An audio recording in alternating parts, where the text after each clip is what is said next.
We are saved in the chamber, but Dennis is gone.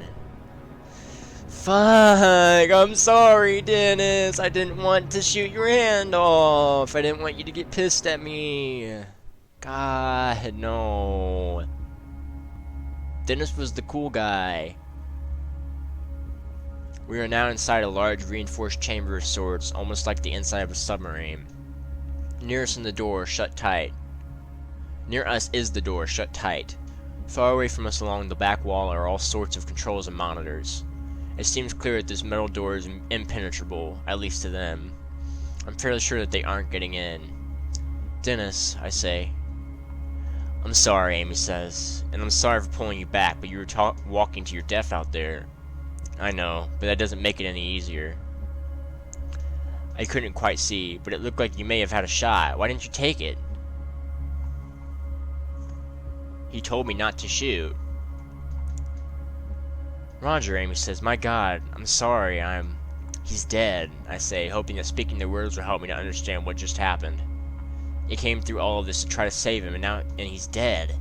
How did this happen? Why did I listen to him?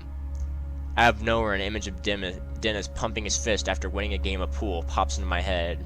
I can't reconcile that happy image with what I just saw. I feel myself zoning out, wanting to just give up. But I'm stubborn. And the fact that Dennis is dead is a cruel motivator. I have to get out of here, I say. What I don't say is that I have to get out of here so all this trouble will have been worth something. We are interrupted by a man's voice booming behind us. Just what in the hell do you think you're doing? The man roars. He's an older man. He seems to exude power and authority, but he also looks tired and scared. I assume this is Barkdale. He walks over to us from the back recess of the chamber.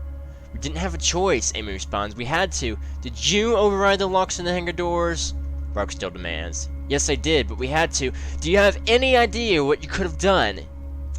Amy doesn't answer right away. She's furious, but she is also scared and visibly exhausted. Who is this? I address my question to Amy, preferring to get my info from her rather than whoever this is. The man doesn't break eye contact with Amy. Colonel Barkdale, he runs this place, she says, a little annoyed. Look, Barkdale, she says, you can berate me and lecture me all you want when this mess is over. But right now, I have a wounded civilian here, and, as you can see, several entities trying to get into this room. So if you could actually do something instead of sitting on your throne and yelling at me, that would be great. I am impressed by Guts and wonder if there's some sort of beef between the two of them. Surely working in a place like this could cause some stress and tension between people. As we wait, I notice a small peephole in the door. I go to it and look out to the things. They're still looking for a way in, but finding no success. I wonder if they can sense if someone see me through the door. Flip them the bird, that's what I'm gonna do. Totally. I can't help myself. I hold up my middle finger to one and smile defiantly. I get a blast of high-pitched sound in response. Oh, he's angry. You'll be reprimanded for speaking to me in such a way, Barkdale says to Amy. Reprimand me all you want. I'd like to survive this first. Cover your ears, Barkdale shouts, walking away towards the far end of the room. Stay put until you hear back from me. Thank you, Amy says with fire in her voice. She then turns to me and says, Better do what the man says. Why? My answer comes in the form of a deafening blast. Oh, fuck. For a moment I dare to hope that Dennis' someone survived and is opening fire on them. Is that what we need to cover our ears? More bursts of a loud explosive noise start ringing out. Looking through the peephole again, I see the core of one of the beasts explode. It vanishes in a puff of smoke and clear liquid. Looking to my left, I see Barkdale in a shooting stance at the far side of the room. He's firing through a small slit in the wall. He's using some high-powered weapon, the likes of which I've never seen. I see a slight movement as the gun kicks, accompanied by the flicker of a white light. Immediately, another monster is down, its tentacles flailing around aimlessly as most of its core is torn through. I instantly feel gratitude and an immense satisfaction in knowing that they're being picked off in such a way. I'm gonna sit down and rest. I'm probably really tired. I slide down against the door and simply wait, listening to the occasional patter of what I assume is their blood on the wall. I don't know how much time passes, maybe 5 seconds, maybe 5 minutes, and I don't care. It feels nice to lay down. When the firing is over, I barely even notice it. Soon after, Barkdale walks back over to the other side of the room. Over to our side of the room.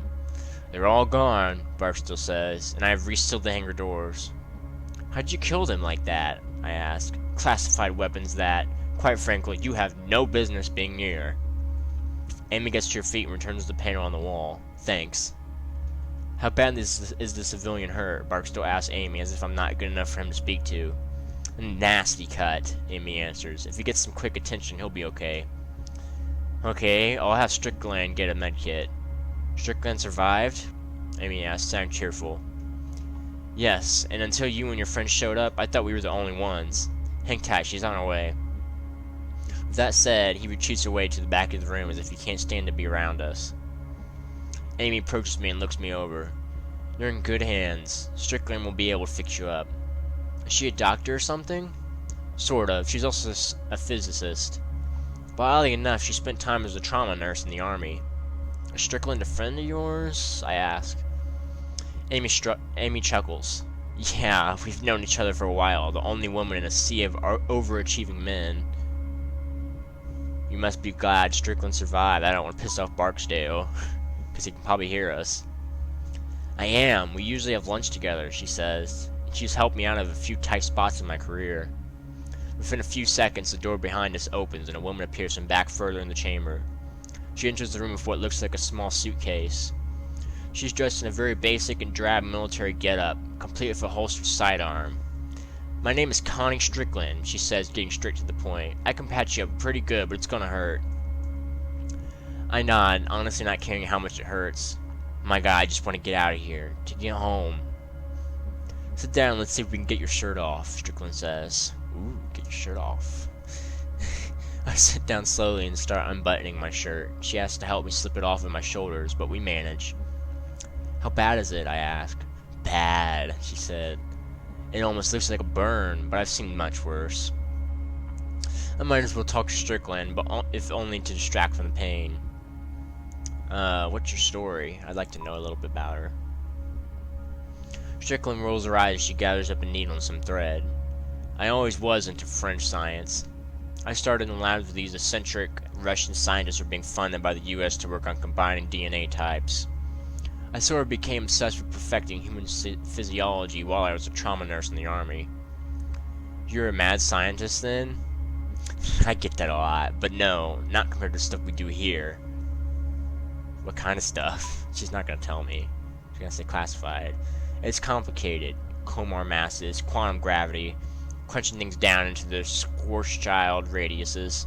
Fun stuff. Yeah, I'm a mad scientist, I say, trying to keep myself calm with dry humor. There are lots of small labs working on the same stuff, she argues. They just don't have our funding. When you guys ran in here, she says, I was horrified. There's barrels outside. I'm not sure if you saw them. Well, if you'd shot them, it could have been bad. Why? I ask. The gray ones are filled with an experimental fuel that is highly flammable. Ugh, God. The yellow ones contain liquid nitrogen. What? God, fuck. When I ask, what? I ask, just laying around. Well, this area is the safest in the building, the most secure. Well, it used to be, anyway. And take this, she says, handing me 4 pills. Painkillers. They won't work immediately, but they'll do the worst of what you're feeling. Are these the best idea? I ask. Won't they make me dizzy or out of sorts or something? All I get in response... God, I'm so sorry. All I get in response is an annoyed or determined look. Don't take the painkillers. I can man up. I refuse the painkillers.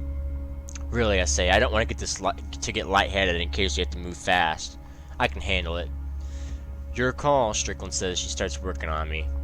She slathers the wound with some sort of liquid that stingers like crazy, and I gasp. Ouch! I'm gonna tell her it hurts. Ready to stab me yet? Oh, I thought she said ready for me to stab it. I'm fine, I hiss. I went. She dabs at my eye, swollen from where Marcus kicked me. I grit my teeth in pain and try to catch my breath. The anticipation is the worst part. I'm relieved to find that it doesn't hurt as much as I feared. It's no picnic for sure, but compared to the fire-like pain in my wound, it's bearable. So you and Barkdale are the only survivors? Amy asks. It seems that way. Those that didn't disappear into thin air were killed by those things, Strickland says, nodding to the secured door. How many were killed? I'm guessing 30 or so, Strickland says. I'm not sure how many were scheduled to come in today. 30 people, fuck. I'm glad to see you. Where were you when it happened? Amy asks. I was in the micro lab on level 2. Park and O'Brien were in there with me, and they just disappeared, I guess. It looked like they were being stretched, distorted, and then there's a ball of white light and they were gone. The ball of light just annihilated everything it touched. Would it leave a perfectly round hole? I asked, a light bulb turning on in my head. We saw some of those up at the logging site. That was probably the same phenomenon. Amy looks like a child, afraid to ask an adult for something. Finally she asks, where'd they go? We don't know, Strickland says. It could be an infinite number of different dimensions, or even some dimensions that merge and mix together. It could also be a place that exists between dimensions. Barkdale calls it the void. I'd call it dead. No, she says, but we keep tabs on the heart rate, blood pressure, and breathing of all the rats and human test subjects. Wherever they go for that time, they are still very much alive. Alright, that's good to know. I went through the rest of Strickland's stitching, feeling a tug on my skin, but thankfully no more flowing blood. Damn it, if Dennis would have survived, she would have stitched him up too. Finally, Strickland says, you're good to go. I slide my shirt back on, aware of the thick pad of gauze that Strickland applied to my shoulder. So have you and Barkdale been able to contain all those creatures? Amy asks. Strickland appears shocked, clearly not the reaction Amy was expecting. Contain? Are you nuts? Do you know what's happening? Amy's eyes widen in fearful confusion. What do you mean? What's happening, other than the initial experiment failure? The anomalies are becoming more numerous and further from the source, Strickland says. The casual humor in her voice is now gone. Further from the source? From the location of the original experiment, she says. The experiment caused the first doorway to open, but it set off a chain reaction. They are gaining momentum along geodesics emanating from the facility. It's these pockets of exotic matter and negative energy that are letting those things in. What the hell does that mean? It's all that sass, man. All that negative energy. It means, Amy chimes in, that those doorways and monsters are starting to appear all over the facility, maybe even the surface. Not yet, luckily, Strickland says, but the doors will start appearing on the surface, and it won't stop there. The anomalies' reach could extend infinitely as far as we know. Those entities would appear on the surface in other states, other countries. Holy shit, I say. You mean the world is going to be overrun? The horror of the past few hours made me ready to believe anything, but this is almost too much. Unfortunately, yes, Strickland says. My God, Amy says, stepping away. Isn't there anything we can do? There is a last resort, Strickland says, her eyes darting over to Barkdale at the back of the room. There's an emergency fail-safe switch. What? Amy says. I never heard of that. Where? You weren't cleared for it, Strickland replies. And that switch? And that switch? Amy says. Is a way to stop this? Yes, Strickland says, seeming uneasy with the conversation. Well, then why haven't you hit the switch already? Well, there's two problems with hitting it, Strickland replies. The switch is our eraser. It destroys the entire facility and terminates any systems or experiments that are being conducted. It's also an emergency shutdown for interdimensional travel. It puts an event horizon around the facility. What the hell is that? I ask, incredulous. It's the perimeter of a black hole, she replies. The boundary inside which nothing can escape, not even light. So the first problem is we'd all be killed, sucked into a black hole before we'd have time to evacuate. The second reason, Strickland whispers, suddenly quiet, is that Barkdale won't allow it. What? Amy gasps. Why not? He wants to allow those things to flood the surface? Thousands, millions will die. Strickland puts her hands up, silencing Amy. They both peer over the far side of the room where Barkdale has his back turned. I know. He says he doesn't care. He says he'll be happy to be rid of the oversight so he can continue his work. The oversight! Amy almost screams, regaining control over her voice when Strickland gives her another look of warning. You mean a government? I ask. He's aware this could disrupt, even topple our government, and he doesn't care? Strickland sighs. Barkdale is, well, he's off the range right now. He's gone rogue, and he's armed. This comment makes me look towards the handgun I brought in with me. I'd nearly forgotten it in the last few moments. While Barkdale has his back turned, I take it in my hands and slide it behind me. Just in time, too, as Barkdale walks over from the back of the room to our side of the chamber. He gives Strickland a suspicious look before speaking to her. Is the civilian going to survive? He asks. Yes, he's stitched up and good to go, Strickland replies. That's great news, Barkdale says. I'm sitting right here, I say sarcastically. You can actually speak to me, you know. Amy, it's quite nice to see that you've survived, he says. Were there any others? The aloof way this asshole is talking to us is getting under my skin. A guy named Marcus that works on the first level, from IT, Amy says. That's all I know for sure. Marcus Pabscott, Barkdale says. Where is he? We're not sure, I say. He was separated from us. Oh, Barkdale replies, clearly taken aback by my stern reply. That's unfortunate. Barkdale seems to think about something and then looks directly at me. You're with the logging crew, aren't you? Remind me. How'd you get in here again? Through a building on the surface. Ah, makes sense. The cloaks for the entrance shed are tied to a primary source, Barkdale says. And we lost the primary power just before the experiment failed. Cloak? I ask. Yep, there was a cloak over the hill. That's pretty cool. Yes, Strickland says. The shade you enter is usually not visible to the naked eye. Depending on the power sources that were damaged, it could have also shut down the locking systems before backups kicked in. Everything is starting to make sense now. From the very start, it had seemed peculiar that we'd so easily been able to walk into a place like this. Where's the rest of the crew? No, what caused the experiment to fail? We know where the rest of the crew is. They're all dead. Or no. Fuck, that was supposed to be about my crew. Your crew hit one of our main power lines. We weren't sure exactly how, but we knew that's what did it. Well, fuck. You're trying to blame all this on me? I roar. The timing was unfortunate, Barkdale says. Where's the rest of my crew? Your crew? Barkdale says. Frank and Joe? They're gone. Gone? Gone where? I ask, my voice trembling. Hearing him speak the names of my crew enrages me. They were annihilated by antimatter pockets created during the failure. A bright ball of light. In the aftermath, all you'd see would be a round hole in the ground. Barkdale says this like he's sharing yesterday's sports scores. I let my face crumble into my hands. I had suspected this. All this time, and they were already dead. So, Amy asks, what do we do now? Now it's time to continue our work. Barkdale says calmly, turning away to the instruments on the near wall. Keep quiet. I'm the sole survivor of my crew because I didn't freaking shoot Dennis's hand off. God, I'm gonna regret that so bad. This guy sounds like a complete lunatic, but he's a lunatic that's accustomed to power and armed with some type of advanced weaponry, so I keep my intentions unspoken, assuming Barkdale is used to going unchallenged by people he considers beneath him. He certainly seems like that type. I want to continue my work, Barkdale muses. Other researchers will eventually discover what we have, sure, but I want it to be me. This is my laboratory. These are my experiments. The work I've led here will earn me my place in history. And quite frankly, I don't need to explain it to you. Up on the surface, they'll struggle to defend themselves, since they won't know what they're dealing with.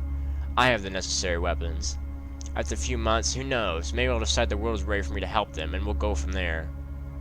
He turns his back to us as he says this, walking to the far side of the chamber like we're some kind of distraction. Amy takes this opportunity to whisper to us.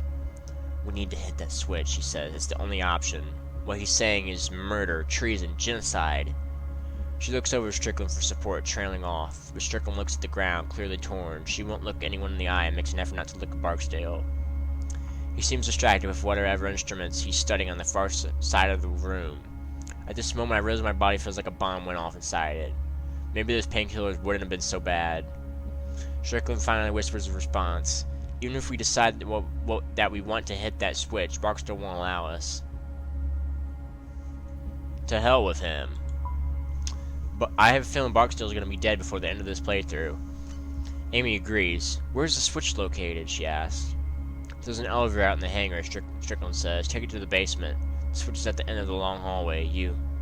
But Strickland never finishes. Two things happen at once as she speaks, her mouth stopping in mid-sentence. First, a loud booming noise rings out, and then the top of her head seems to explode.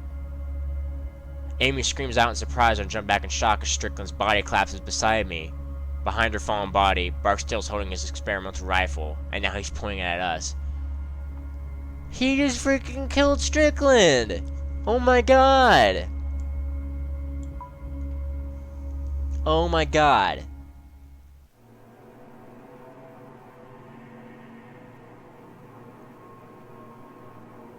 I wonder if Barkdale is even crazier than Marcus. Seems like it. He just shot a woman that worked for him to keep her quiet. Surely he won't have an issue with killing me. Now! Barkdale yells. No more whispering, no secrets. You two will stay in here. Get away from that door. If anyone whispers one more thing, I'll blow your heads off. My mind is racing to figure out a way to get through the secured door and into the hangar. Beyond that, of course, there is the failsafe switch. Make a distraction. Don't insult Barkdale, he has a freaking gun.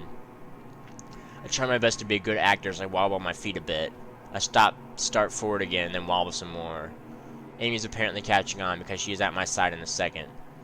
She looks over to Barkdale and says, "He's lost a lot of blood. Let me check his wounds really quick." After he dared to talk to me like that? He's been through a lot, she argues. He's clearly delusional. You can check him back here. You can check him back here, Barkdale says. You have 30 seconds to get away from that door. I will. I stretch out my acting skills and actually stumble to a knee. I make a show of trying to get to my feet and stand still for a moment. I'm okay, I say. I'm okay. As quickly as I can, I raise my gun and fire. I don't even take aim. I just fire in Barkdale's general direction. Barkdale takes off running as my shot misses wide. He runs for cover to the back of the room. That's all we need. Amy also fires a shot to keep him under cover as we head for the door. Amy pushes a button, the door swings open. Barkdale will be on us in a second, so we dash out the hangar door. Out into the hangar, ready to defend ourselves. I knew Barkdale was going to be evil from the start, man.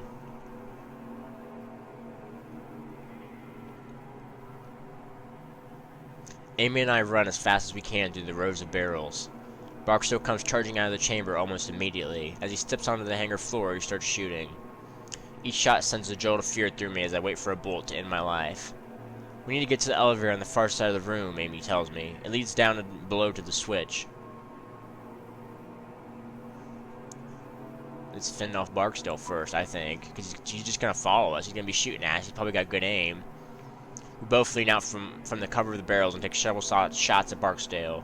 He steps back into the isolation chamber, which gives me a sense of victory. But then I realize he may just be reloading whatever high-powered weapon he has. We need to move, I say. Agreed, Amy says. We both take off at a full sprint for the other side of the hangar. Somehow I make it through the rows of barrels and get to the elevator's entrance. I turn back to allow Amy to enter first, but she isn't there.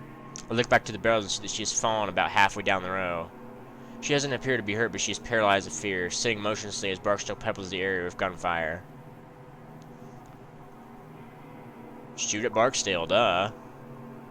I step back out and try to get a clean shot at Barkdale, but the angle is all wrong. Fuck. I try my best to get off a shot, but it's not anywhere near him. Barkdale doesn't even flinch. I'll have to help Amy from here. I then remember the contents of the barrels. One color has highly flammable fuel, the other contains liquid nitrogen. I'm no scientist, but I'm pretty sure liquid nitrogen is mostly harmless unless you have direct contact. If one of those barrels gets shot and the liquid nitrogen spills out, I'm fairly positive it will simply evaporate. That could create a cover of sorts for Amy, like a smoke cloud. Ah hell, but which of the barrels holds liquid nitrogen? Strickland told us, but I can't remember. I have to remember quickly or Barkdale's going to get careless with his shooting. We could all die. I do not remember this at all, guys. At all. Fuck. The gray barrels. Gray. Pretty sure the gray barrels have liquid nitrogen in them. Regardless, I don't have time to second guess myself. I take aim and pull the trigger, hitting a gray barrel 20 feet or so away from Amy. There's nothing at first, and just as I wonder if I hit an empty barrel, there's a deafening explosion of fire. Fuck. It knocks me to my ass and I can hear Amy screaming. As flaming debris rain over me, my heart sinks. It wasn't the gray barrels. I just shot a barrel full of fuel. I stand up, feeling that the hairs of my arms have been singed slightly from the fire. I could see Amy out there. Her leg is on fire. She's doing everything she can to roll it out, but everywhere she rolls, there's more fire. Just as I'm about to run to help her, I hear a gunshot. I freeze for a moment, assuming the shot is meant for me. But as I watch, a large red hole blooms in Amy's back. As she topples over, I glance over to Glance up to see Barkdale with his gun, proud of his kill. Fuck! I'm killing everybody, guys! Sorrow and fury boil up within me, but I have to keep it under control. I have to get to that switch. With Amy gone, there's nothing else for me to do here. I turn away from the hangar and head to the elevator. My nerves are drenched in fear and adrenaline. When I reach out to press the call button on the elevator, it feels like I'm watching someone else do it. I step inside and the doors close. The motors on the elevator sound like dying dogs. As the elevator slides down, the light from the flames give way to complete blackness, and now I'm on my own. Shit. I'm back to square one, guys, on my own. Barkdale's gonna chase me, too. What do you want bad? I lose track of how long the elevator descends. It's hard to tell due to the lack of lighting, but it must go another 500 feet underground. The elevator comes to a stop with a shuddering clang, and I waste no time exiting. A tunnel stretches out with sparse white bulbs lighting the way. Most of the wall is made of raw earth and rock, but there are boards and concrete slathered in areas used to reinforce the tunnel. I see a warning sign posted on the wall. I want to read it, but there's not much time. Read the notice, obviously. Warning, authorized personnel only beyond this point. Trespassers will be prosecuted to the full extent of the law. Absolutely no exceptions. Well, glad we got that out of the way, now that everyone's dead. Fuck, you're slapping me in the face, guys. After only a few steps, the pain in my body intensifies. How stupid was I to turn down those painkillers? I look up and when I see that the tunnel's ceiling is less than 6 inches over my head, claustrophobia freezes me for a moment. Still, it's much better than facing the monsters above me. I wonder then, walking through the darkness, where they came from. Is the portal still open? The bulbs do little to thwart the darkness. I hold the gun in one hand and reach out to touch the wall with the other. Feeling the wall under my palm anchors me to reality, to sanity. I am not in some boundless abyss, but still in the real world. For a little while longer, at least. I recognize that I am marching to my end. As much as I wish I weren't, it's not surprising. From the moment I saw what those creatures could do to time and space, at least a part of me knew that death was inevitable.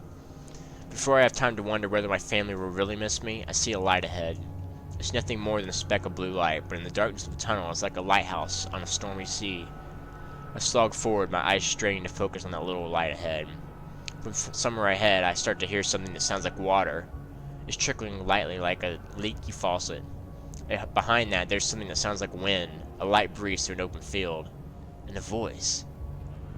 Anywhere else, the sounds would have been pleasant, but here in the blackness of the tunnel, they're menacing.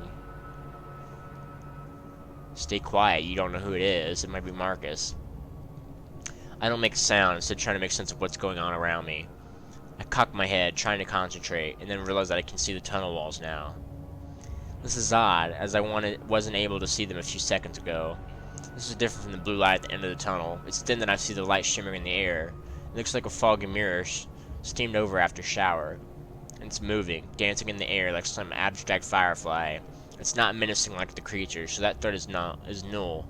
It's peaceful, serene. I watch as the shimmer branches out and becomes 2, then 3, then 4.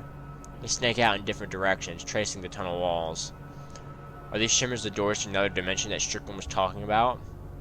Suddenly I'm surrounded by light above and below me and realize there's no avoiding it. The question is, how am I going through? Going feet first, I don't know. Going feet first.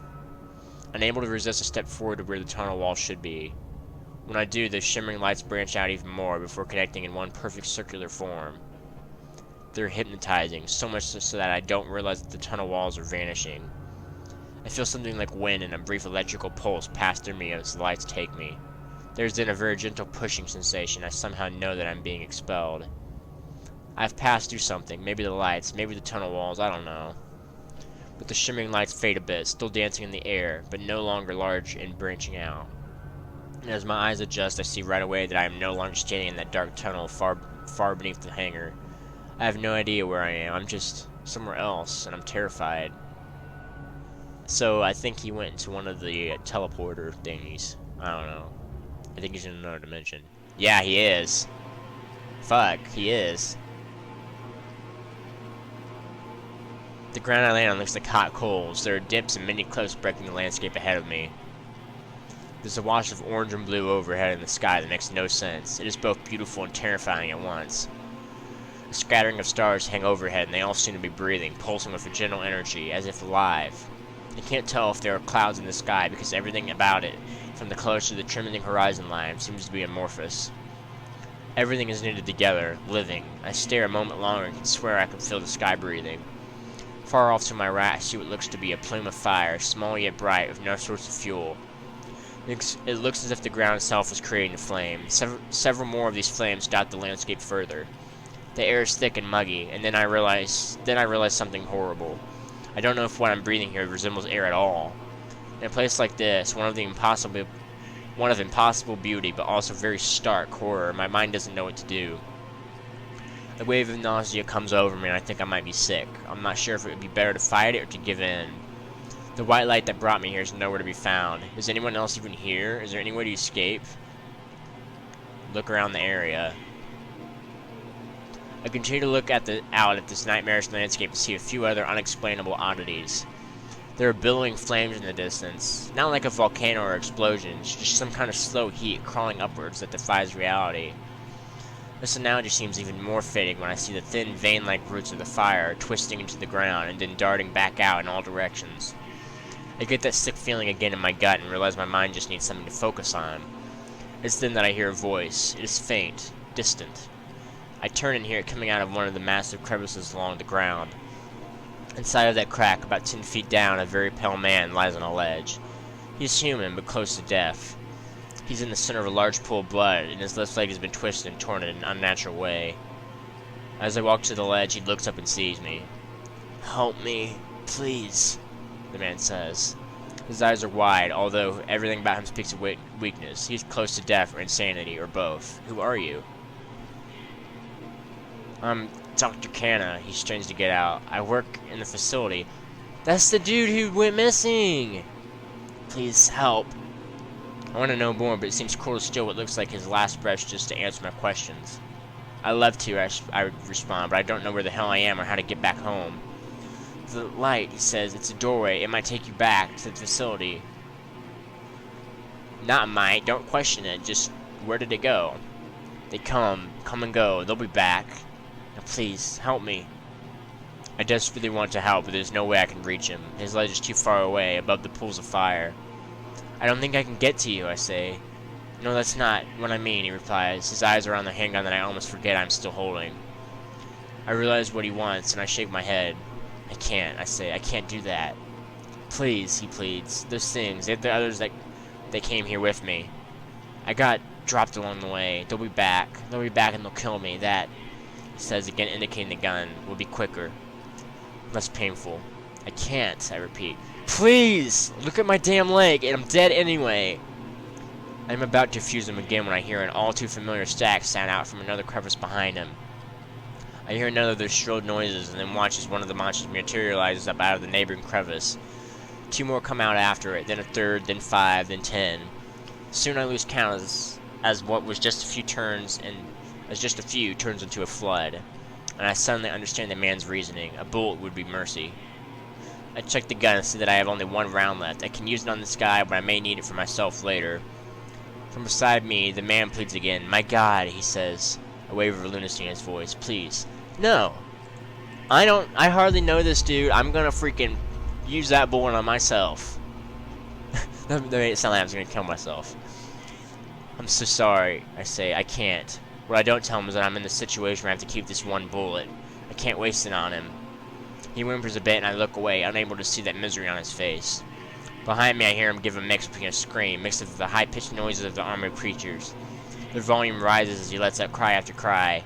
I clench my teeth as the torture continues. And suddenly his voice is silenced, and the only 6 static sound remains. And that's when I see the shimmers wavering to my right, the direction I originally came from. I look back to the monsters and see that they've now noticed me. Some of them begin floating up the walls of the crevice. There are less than 10 feet separating us. The shimmers of white light are within arm's reach, its movements reminding me of a fish in an aquarium. I reach out and feel myself accepted by them again. I feel the sensation of wind and wait for the feeling of being pushed out back to the tunnel in the facility. But it doesn't come this time. This time I feel something else. I feel a tugging sensation that seems to want to drag me in all directions at once. As the world goes dark, I realize I am somewhere else. And it is not the darkness of the tunnel. This is the darkness of a total void. Shit. Alright. This chapter is long, guys. They were short at the beginning, but now they're just getting really long. What? There's darkness around me, everywhere. Nothingness. I feel nothing under my feet, nothing to my sides. I can't touch or sense anything at all. I don't even know which way is up or down. It's as though I am all that exists. And as I remain there, I just hear silence. Not even the sound of my heartbeat. The blackness is so deep that I feel I can't distinguish between my thoughts and what is real. I hear screaming, but I can't tell if it's someone else or my mind screaming to fill this void. Try to move. I try to kick and move my arms. It's not working. But it's not clear in what way it's not working. Are my limbs not moving? Have they gone numb? It's impossible to tell. My body has just become absent of all sensation. I assume this is the place that Strickland referred to, the place between dimensions. This darkness could consume me if it wanted to. I try to will myself out of it, to have those shimmering lights spit me out, but it isn't happening. At this point, my mind starts to hallucinate, or at least I think it does. Are these visions? My mind playing tricks on me? I can't tell. All I can do is watch. I see the logging site. There is an image of Tony's lifeless body after I pulled it from under the dozer. I see myself talking to Dennis, and he looks distraught as I tell him that Tony is gone. Then the scene rearranges itself, and I'm standing between Dennis and Marcus's gun. It changes again, and the shape of Marcus lies on the ground, still hell-bent on revenge after I let him live. In my mind, I'm sobbing as I watch Dennis get torn apart by those monsters all over again. And I just stood by and watched. I try to let out a scream as I watch myself shoot the wrong barrel, blowing Amy to hell, but there's still no sound. And just when I feel like I can't take any more of this, I see the man in that strange world, begging for death. I watch as he's distorted and torn by these beasts. All these things are flooding my mind, and it feels like my brain is vomiting. Yet in the midst of it all, I see what's really important. The switch. In my mind's eye, I see that glowing light in the tunnel, the one far ahead, small and distant. Try to focus on it. I focus my mind on the tunnel and the image of that flickering light. With a mental effort so strong that it is nearly a physical motion, I make myself envision that little light in the tunnel as if it were right there in front of me. With that, I feel the wind again, a light breeze that seems to come from everywhere. And then with a relief that I can only imagine feels like death, I move forward. Yes! I'm out, guys. I'm back in the tunnel.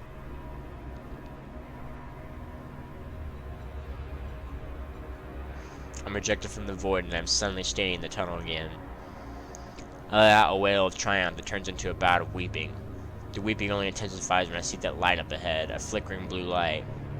Somewhere behind me I hear a crackling noise. The monsters from that other place. They have come through, but not at the same time. They've gone down the tunnel the other way in search of me. And now, because of my crying, they knew I was here. I feel like I can listen to get a better read on where they are, or I can just make a break for it. Run to the blue light, dude. Don't waste time.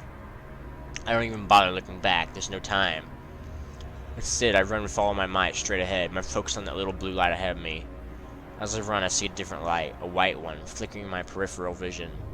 It's another of the shimmers that go to the other worlds. It seems like they're appearing and disappearing with more frequency now. Strickland was right. These things could reach the surface soon, unleashing more monsters. This thought makes me refocus on the blue light, the man-made light, the switch. The blue light gets closer, and as it does, I can make out a square shape around it. This has to be it. The familiar static scream of the monsters is much closer now. I have to be quick. I grip the gun tightly, knowing I can only have one bullet remaining, the bullet that the man in the other world had wanted me to use to end his life. I run ahead into the darkness, my eyes locked on the switch that I assume is going to kill not only the creatures but myself as well. As I approach, I see the lever. It's covered by a glass box that I will need to break. The blue light is directly beneath this, highlighting a series of tubes and wires that snake into the inner workings of the device. In the middle is blackness. Not like a darkly colored part of the machine, but just a hole in reality. It looks like some sort of illusion. All the while, I can hear the static of the creatures coming up dangerously close now. I have no idea how much time I have. Smash the glass, dude. Don't waste time. I draw back the stock of the gun and smash through the glass box that houses the lever. The glass shattering is like music to my ears. I reach out for the lever in my hand, grasping it. With Without warning, I feel immense pain course through my body. It feels like fire racing down my back, causing me to fall to one knee in agony. There's only one of them that I can see. It blasts horrible static noise at me as I ready my gun. One bullet left. I'm very glad I didn't put that poor man in that other place out of his misery. I take aim and fire, my accuracy rewarded for a spew of white gas from the creature's core. It backs away, in defense or annoyance, I'm not sure. I start to turn back to the switch when I hear a second creature come gliding up behind me. Its tentacles melt into me and I scream. I can't help it. I sound like a wild animal. I can try to keep fending him off, or I can go for broke and just focus on the lever. Creatures be damned. Spring for the lever, dude. Spring for that lever. I put all of my strength into my legs. The moment the monster in front of me draws back its eel-like arms to grab me, I pivot backwards. My back strikes the machine, sending agony rocketing through my body. I'm so thankful I broke the glass before this moment, before the coming violence. I stretch out and grab the lever. With one last desperate scream that shrills my voice, I jam it down. The tunnel is suddenly filled with a flash of intense darkness. It expands from the switch, swallowing the matter around it. At first, I'm sure this is the end of me. I expect the darkness to consume me, followed by death. But it's not, obviously. But then another shimmer of dancing white light appears next to me. There are more of those streams of light, rips in space like the ones that previously sent me to the other ungodly world in the void. With nothing else to do but die, I try to escape into the shimmer. When that stream of light envelopes me, the expanding darkness of the switch is gone, and I feel a huge push. Alright, where am I now? I'm in space, apparently. Josh the astronaut. Roger the astronaut. My body feels stretched, collapsing, like I'm falling in all directions at once. The world goes white, and then there are pinpoints of stars everywhere. One of them breezes directly by my right, and I see something that looks like a spiral galaxy distorted in its folds. To my right, I see an endless stretch of stars and gas clouds forming some galactic architecture. But beyond the immeasurable beauty, I notice something. I am seeing the same star patterns over and over.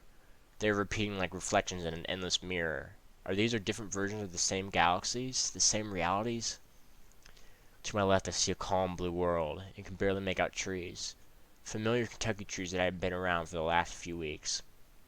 To my right, I see a copy, an orange world, and there are trees there as well. Something is different.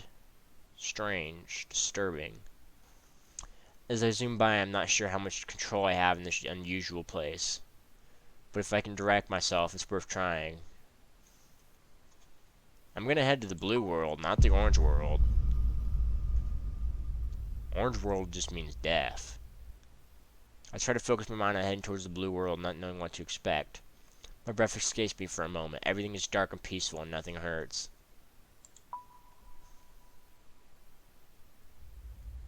Oh my god, what? What?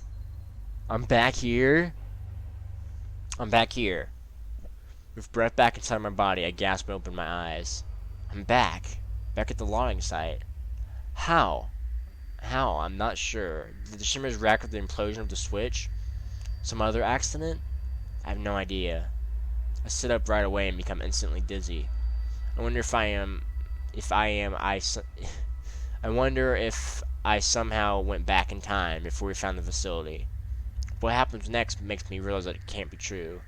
There's a tremor in the ground, somewhere off in the distance. I hear a metallic groan. The buried facility. It's being ripped apart under the ground by the activation of the switch. I hear trees splintering and popping all around me, and then there's the muffled sound of an implosion. A huge group of trees is falling, followed by a massive plume of dust and debris. There's no way Barkdale Market survived. Good riddance.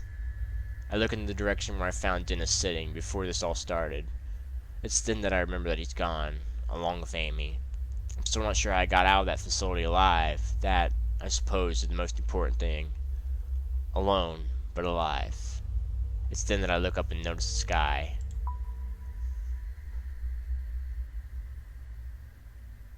Hey, it's back to the start. The sky is beautiful and familiar, unobstructed by the trees that have been standing several minutes ago. I take my trusty hard hat off my head and exhale, letting my body relax. It's finally over. I'm not sure how long it will take me to get back to some semblance of life. Okay, hold on. Marcus knocked his hard hat off his head. I don't know if he ever picked it up or not, but I'm pretty sure he didn't. So that's kind of an error. But I know one thing for sure: any day above ground is going to be a good day. The end? I thought there were 5 chapters. Um, is that it? I thought there were 5 chapters. That was only 4. You and 64% of players didn't take the painkillers. You and 38% of players didn't shoot the right barrel, resulting in Amy's death. You and 70% of players did not kill the man you asked for death. You and 83% of players headed towards the blue world and went home. Alright. I guess that's the end of the game, guys. I thought there was a 5th chapter. I don't know. I'll look into it. This was a really great game. I really love the decision-based stuff. I'm kind of pissed that I killed Dennis and Amy. I might play this again, try to get a different ending, but you guys let me know in the comments if that's what you want to see, and I'll do that. But yeah, thank you guys for watching. You guys have a great day.